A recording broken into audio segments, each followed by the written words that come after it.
it's still a male-dominated field. Sometimes I do still think that you have to prove yourself a little bit more. I have to come in more prepared.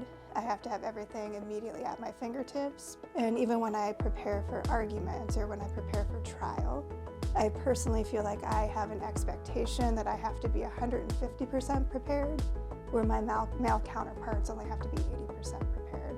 I can remember when I first started a lot of times where I was literally physically almost pushed aside by some of the older male attorneys, maybe in court, would kind of be underestimated, I guess I would say.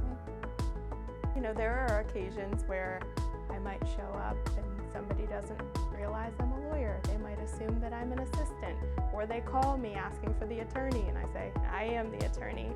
When I started out, there were very few women who were trial attorneys, and that was difficult. There were no older women who you could go to. I mean, you sort of had to wing it and make it up as you went, and hope that you were close. I would say I'm fairly new in my career. I haven't faced many adversities, unlike a lot of my female counterparts here and other firms who kind of paved that way for me. I feel like they have gone through so much so that nowadays I'm going through hopefully less. Any challenges that you are facing, whether they are work-related or personal, there are people out there who have been through them before, so don't be afraid to ask for help. You'll actually be surprised how understanding people can be and how helpful they can be.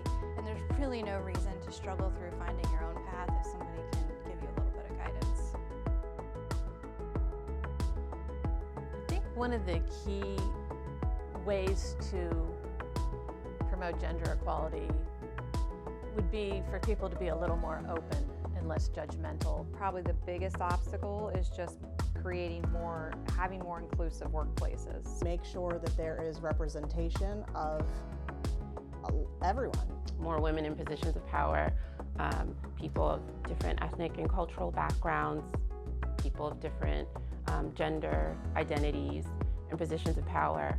I really do think that's the most important thing we can do to take care of each other.